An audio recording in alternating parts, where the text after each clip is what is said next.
Ok, bien aimé, merci beaucoup. Je vous bénis au nom de Jésus-Christ pour notre deuxième partie. Pour ceux qui ont aimé, qui ont commenté, je sais que ça vous a suffisamment béni la première partie de l'émission.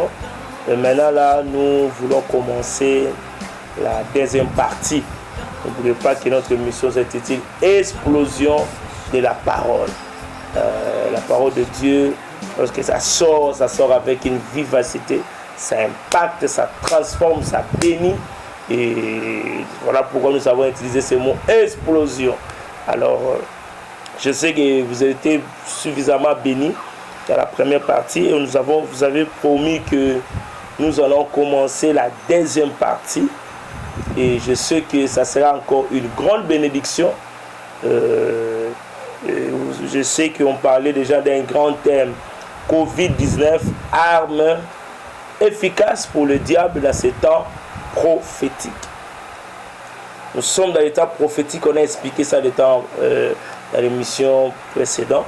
Que le temps prophétique veut dire tout simplement, c'est ce temps ici que nous vivons, un temps qui annonce quelque chose. La chose en question, c'est la fin de la grâce pour que nous puissions accéder dans d'autres choses. C'est la venue de Jésus-Christ. Et c'est temps ici, on appelle ça aussi le temps du soir. Le temps qui prépare l'aurore, le matin, qui est la venue, les retours, j'aimerais parler, les retours de Jésus-Christ. Alors ce temps ici, c'est un temps qui se caractérise par plusieurs choses. Nous savons du reste que même la Bible dit, ça sera comme le temps de Noé.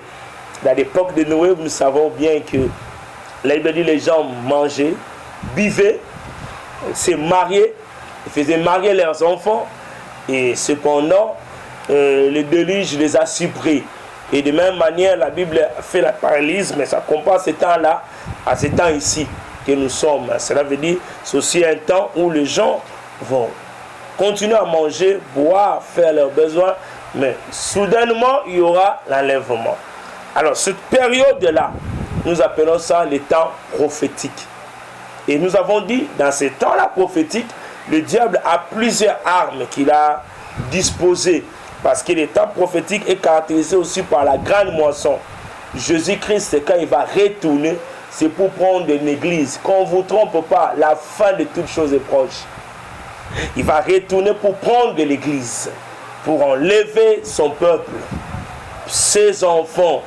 Alors maintenant là, il a envoyé ses serviteurs pour préparer cette moisson-là.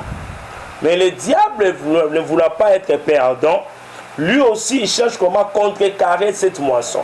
Comment combattre cette moisson pour que la moisson ne soit pas grande. Alors c'est ça son stratégie. Maintenant dans son stratégie, il a envoyé cette épidémie, cette maladie. J'avais dit déjà dans la première émission que la Covid-19, ce n'est pas la punition de Dieu. Enlevez ça dans votre tête. Dieu ne nous punit pas par l'épidémie dans ce temps ici. Ce n'est pas ce que Dieu compte faire. Parce que la prophétie dit, dans ce temps ici, Dieu lui-même, il va venir pour prendre de son église et juger des nations. C'est ce qu'il va faire. N'oubliez pas, je sais que la Bible dit, dans les derniers temps, il y aura des épidémies, des maladies. Mais ce n'est pas Dieu qui va envoyer ça. C'est l'ennemi qui va envoyer ça. Dans des objectifs bien précis. Et j'avais dit la fois passée que cette maladie, le diable l'a envoyé à dessein. Cela veut dire, il sait ce qu'il veut faire. Il se prépare pour une mission. Pourquoi j'appelle ça une arme? Parce que c'est un instrument qu'il utilise pour chercher à atteindre ses objectifs. Et je parlais des premiers objectifs des sacrifices humains. Ce que j'ai appelé mal commun. Cela veut dire, il a besoin de ces sacrifices-là. Et deuxièmement, j'avais parlé s'il veut bouger le système économique mondial, je peux dire. Et troisièmement, j'ai dit il a besoin de commencer déjà à instaurer ce nouvel ordre mondial. Alors, l'Église, j'avais posé la question, qu'est-ce que l'Église doit faire? Quel est le rôle de l'Église? Qu'est-ce que nous attendons de l'Église? Est-ce que l'Église doit continuer à crier dans des avenirs, dans des YouTube, dans des chaînes, pour critiquer, se battre entre eux? Parce que quelqu'un a dit, il y a l'unique armée au monde qui s'entretue entre eux. C'est l'Église. Donc vous êtes au front pour tirer l'ennemi, mais tu regardes d'autres soldats, tu tires, tu regardes. C'est ça l'Église. Alors, or que ce comportement-là, cela profite à l'ennemi.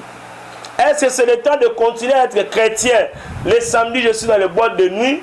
Les dimanches, je suis à l'église. Est-ce que c'est ce moment-là d'être toujours un chrétien?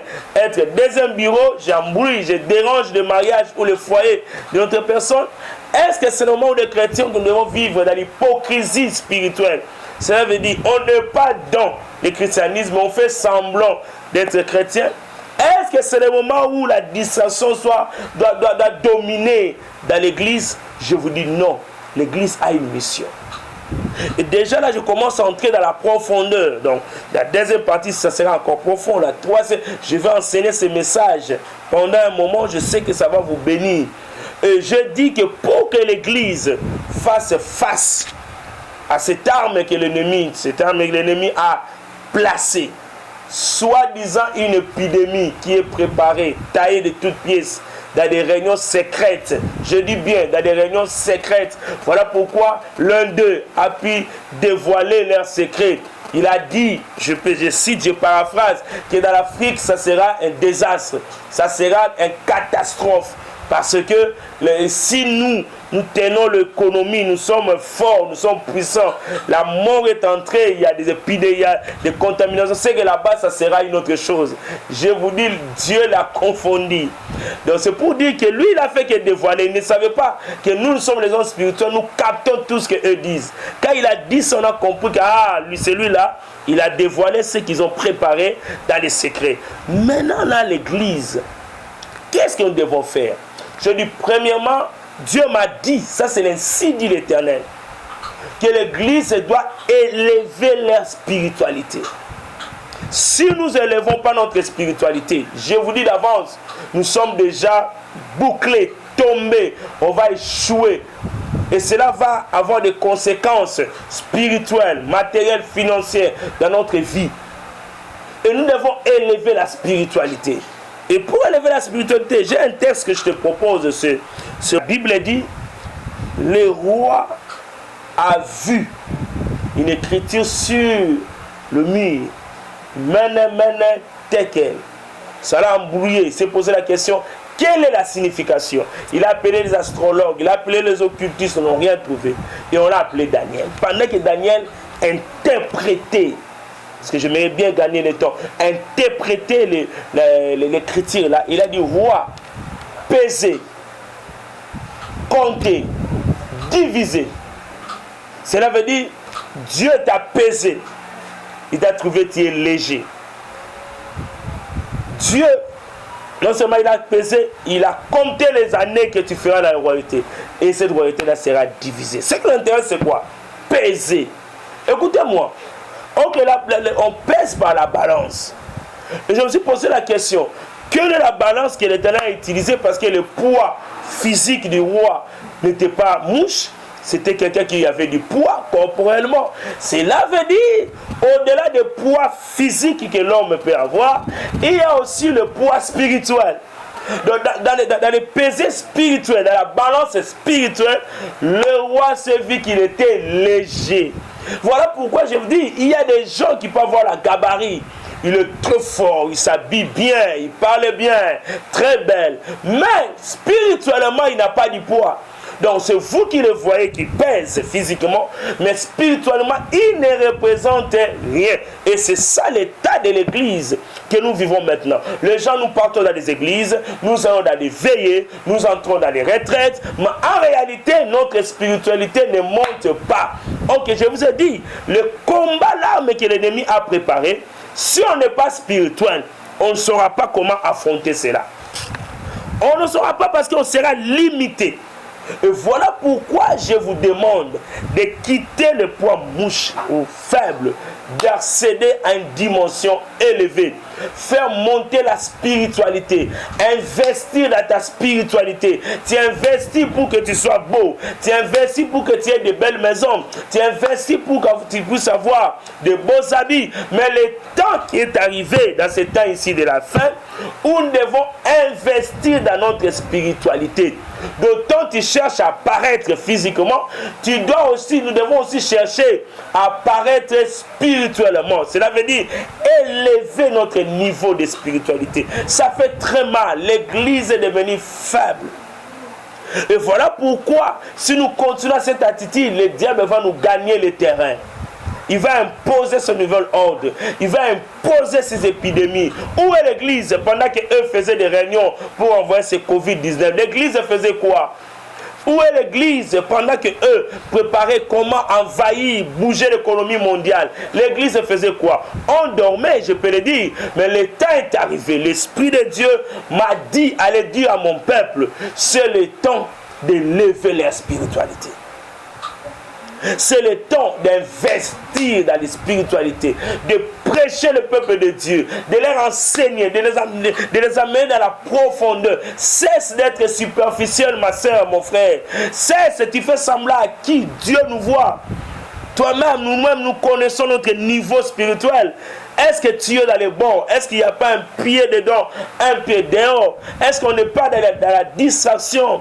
Est-ce qu'on n'est pas dans n'importe quoi qu'on me dit? Je vous conjure, le peuple de Dieu qui me suivait partout dans le monde. Le temps est arrivé que nous prenions de grandes décisions spirituelles.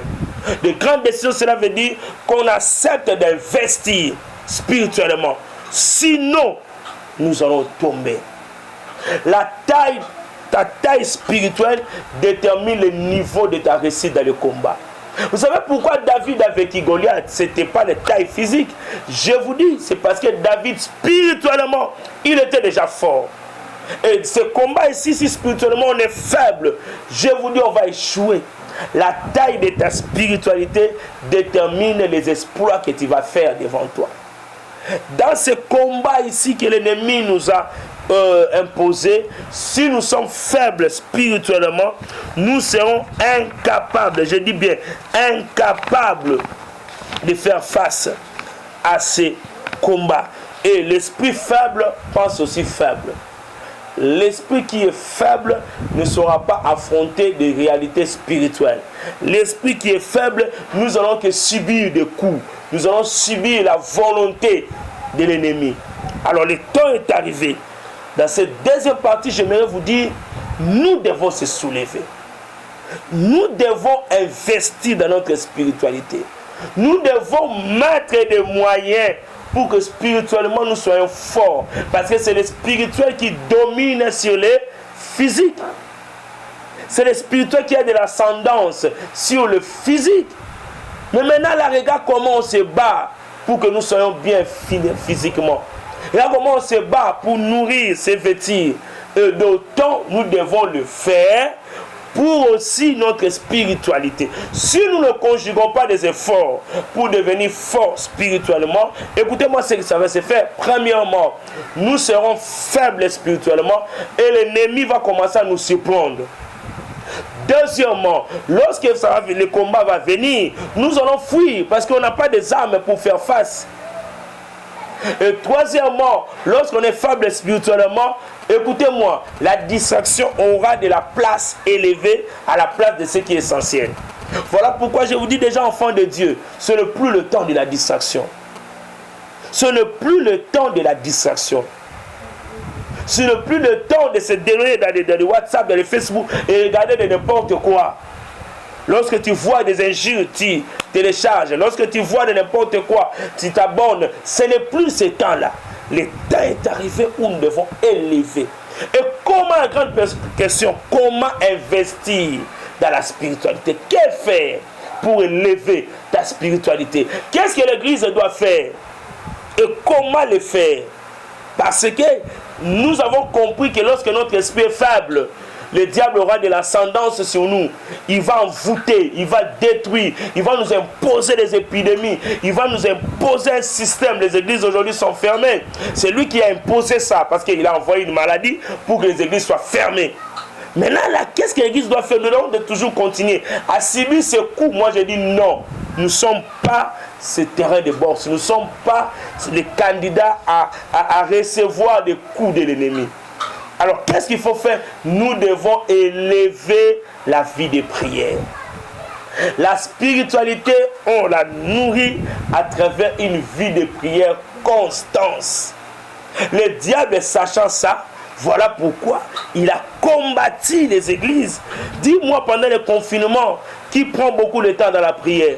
Il sait comment il veut mettre un climat de lourdeur pour que lui puisse travailler. Parce que si tu comprends bien, le meilleur moment que l'ennemi profite pour attaquer, c'est un moment où les gens sont en train de dormir. Les gens sont dans des repos. Les gens sont dans la distraction. Lui, il profite. Et maintenant, là, il est en train d'agir parce qu'il sait qu'il a gagné le terrain. Nous devons nous réveiller, Église de Dieu. Nous devons entrer dans des prières. Nous devons élever la dimension de la prière. N'oubliez pas cette parabole que Jésus est en train de parler de l'ivraie et de blé. Tu vas comprendre quand est-ce que l'ennemi a sémé le l'ivraie dans les champs. C'est lorsque la personne qui avait fait les champs était en train de dormir. Pendant qu'on dort, l'ennemi se soulève pour combattre. Pendant qu'on est dans la distraction, dans les tiraillements, une église contre une église, un pasteur contre un pasteur, et le diable profite. À qui profitent toutes ces distractions-là? C'est le diable. Alors, ma soeur, mon frère, change ta dimension de prière. La prière, c'est une nourriture qui donne la force dans ta spiritualité. Tu peux perdre tout, mais pas la prière. N'accepte pas que quelqu'un complique ton programme de prière. N'accepte pas que quelqu'un puisse déranger ton programme de prière. Si le temps est arrivé que tu dois élever ta dimension de prière. Dis-moi comment tu pries. Dis-moi combien de temps tu prends dans la prière. Moi, je te dirai ton niveau spirituel. Moi, je te dirai quel est l'état de ta spiritualité. Voilà pourquoi je t'conjure, mon frère, ma soeur, élevons la vie de prière. Et voilà pourquoi même je vous avais dit dans la première partie, et je le dis encore maintenant là, que lorsque vous allez suivre cette prédication, la deuxième partie aujourd'hui, il y aura un moment de prière d'intercession. Ce que j'appelle intercession mondiale, ciel ouvert. Ce moment-là, ça sera un moment de l'aiguisement. Un moment où nous allons te pousser à se soulever spirituellement. Nous allons te donner des armes. Nous allons te montrer comment il faut prier. Comment il faut entrer à profondeur. Les goûts là de prière. Et voilà pourquoi vous êtes... c'est de votre avantage de vous abonner dans cette chaîne. Abonnez-vous dans cette chaîne. Vous aurez des programmes merveilleux. Des moments des intenses de la prière, des moments des intenses de l'explosion de la parole de Dieu. Et voilà pourquoi je vous demande déjà de conjuguer des efforts, d'élever votre dimension de la prière. La prière, c'est une arme. Voilà pourquoi l'Église de Dieu, il n'y a rien de nouveau sous le soleil. Ce qui se fait maintenant, ce sont les choses qui sont faites au temps de l'Église primitive. Et nous devons tirer des leçons. La Bible dit, lorsque l'Église vaguait dans leur occupation, subitement on a arrêté Jacques. Vous allez me passer ce texte-là. Subitement on a arrêté Jacques. Et la Bible dit, lorsqu'on a arrêté Jacques, l'Église s'est levée parce qu'on commençait déjà à viser Pierre. On a arrêté Jacques, on a tué. Et lorsqu'on a touché Pierre, on l'a mis dans la prison, directement l'Église s'est levée. Non. Là, on commence à nous piquer les meilleurs. L'ennemi commence à gagner le jeu. Donc, nous devons s'élever dans la prière. La Bible dit, l'Église est entrée dans la prière. Ils ont cherché Dieu. Et Dieu a délivré Pierre dans cette prison. Où l'église, nos familles, nos maisons doivent se transformer dans des églises de prière. Nos foyers ne peuvent pas être un endroit où la distraction domine, mais ça doit être un moment où la prière doit prendre des places. Le temps est arrivé où papa, maman, les enfants, ça qui est un programme de l'église, eux-mêmes dans leur maison, ils créent un programme de jeûne et de prière. Le temps est arrivé, vous vous déplacez, allez en vacances, allez voir les gens, mais ce temps-là, tu peux aussi le maximiser dans la prière pour rendre ta spiritualité forte, pour élever ta spiritualité. Et je vous dis déjà, je vais entrer en profondeur, parler que des signes pour reconnaître que la personne ici a une spiritualité est élevée. Parce que la prière, ça nourrit la spiritualité. Mais là où la spiritualité n'existe pas, n'est pas élevée, il y a des signes. Laissez-moi commencer à donner ce signe-là aujourd'hui et je vais décortiquer ça dans la troisième partie. Premier signe, là où il y a la spiritualité faible, le premier signe, il y a le sommeil spirituel. Il y a les gens que nous voyons marcher, manger, mais en réalité, spirituellement, ils sont dans le sommeil. Ils sont en train de somnoler, en train de dormir. Et quand quelqu'un dort, on peut tout le faire, tout faire sur lui. Il ne va rien reconnaître. Et voilà pourquoi il y a des gens, on a envoûté leur foyer, on a envoûté leur mariage, on a envoûté ses travail, on détruit sa maison. Mais comment il peut être au courant? Il ne peut jamais être au courant de ça parce que spirituellement, il est dans le sommeil. Et quand quelqu'un est dans le sommeil, il ne saura pas comprendre les choses qui se font et il n'y aura pas des informations spirituelles. Voilà pourquoi il est de notre intérêt de nourrir notre spiritualité. Si on ne nourrit pas notre spiritualité, je vous dis le premier élément, le sommeil spirituel surgit. Et quand le sommeil spirituel surgit, c'est catastrophe. Je vous dis, c'est catastrophe. Il y a des maisons qui sont dans le sommeil spirituel. Il y a des couples, ils sont là que pour le physique, mais spirituellement, ils sont dans le sommeil. Il y a des foyers qui sont dans le sommeil. Il y a des églises qui sont dans le sommeil spirituel. Il y a des chrétiens avec ses majuscules, il porte de grosses Bibles, il crie je suis un enfant de Dieu, mais il est dans le sommeil spirituel. Pourquoi? Parce qu'il ne nourrit pas sa spiritualité. Laissez-moi vous dire, je maudis le sommeil spirituel. Dans ta maison, tu n'auras pas le sommeil spirituel. Tu seras debout, tu seras éveillé pour voir les choses qui arrivent. Parce qu'en réalité, quand tu es parent, tu es chef dans une maison, en réalité, tu es une sentinelle. Alors, la question est posée à Ézéchiel, qu'est-ce que tu dis de la nuit, toi qui es sentinelle? Qu'est-ce que tu dis? Tu ne vois rien. Tu sais, ça fait combien de temps tu ne rêves pas? Tu n'as pas même de vision. D'autres signes pour comprendre qu'il y a la spiritualité faible, il y a l'absence de songe, l'absence de vision. La personne vit comme ça. Il s'est dit, oh, moi d'habitude je ne prends pas des rêves, moi ça peut faire 6 mois, 3 mois, je ne vois rien, oh, moi je ne vois rien. Oui, ce n'est pas quelque chose à se vanter. Comment tu vois rien? Parce que de même manière, nos yeux physiques fonctionnent, de même manière aussi, nous avons les yeux spirituels. Les terrestres n'est que le prototype de ce qui est spirituel. De même manière que tu vois, tu as des yeux physiques, il y en a aussi les yeux spirituels. L'apôtre Paul pouvait dire ça. Il dit que Dieu illumine vos yeux du cœur. Il parlait des yeux spirituels. Alors comment tu es un être humain? Parce qu'en réalité, dans l'homme, ce n'est pas le physique, c'est le spirituel. Voilà pourquoi la Bible dit à Job, en réalité, dans l'homme, c'est l'esprit. Le vrai toi, le vrai vous là, vous me suivez, ce n'est pas le corps ici. Parce que l'homme, laissez-moi donner la définition de l'homme. L'homme, c'est un esprit qui est dans un corps, qui a une âme. De l'homme, c'est d'abord un esprit qui habite dans un carton qu'on appelle le corps et qui a aussi une âme. Et maintenant là, lorsque vous étouffez plutôt la partie spirituelle, donc vous restez que le corps et l'âme. Et voilà pourquoi ta spiritualité n'évolue pas. N'évolue pas. J'ai donné des signes pour reconnaître ça. Le sommeil spirituel.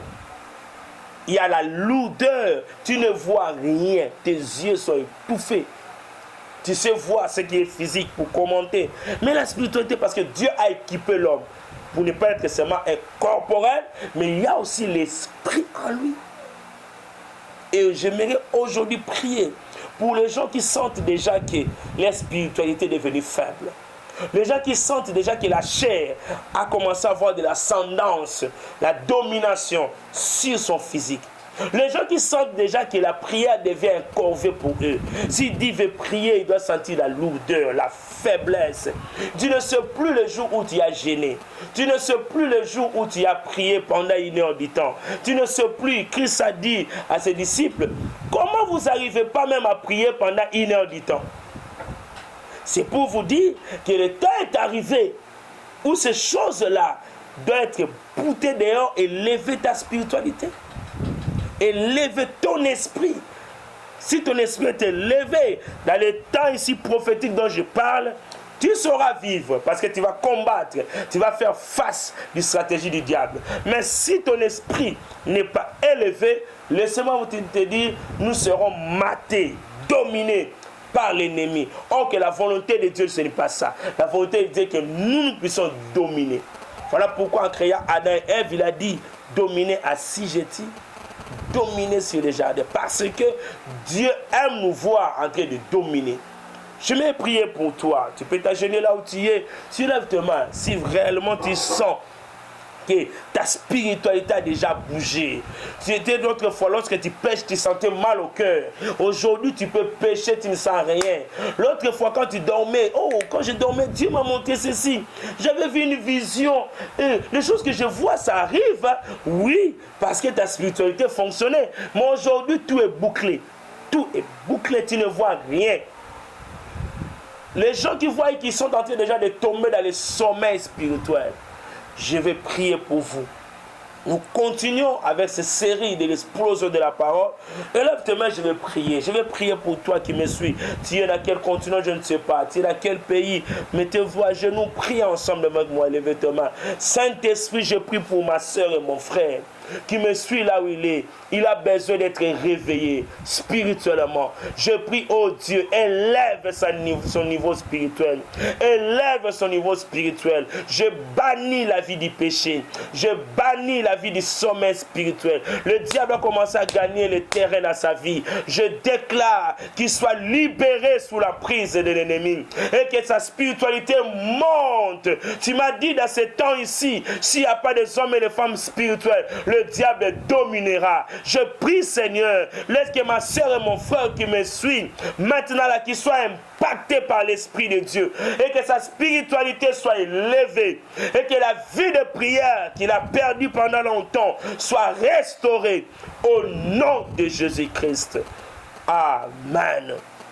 Criez 3 fois Amen, Amen, Amen. Ok, que Dieu soit loué. Nous sommes à la fin de cette deuxième partie de la prédication.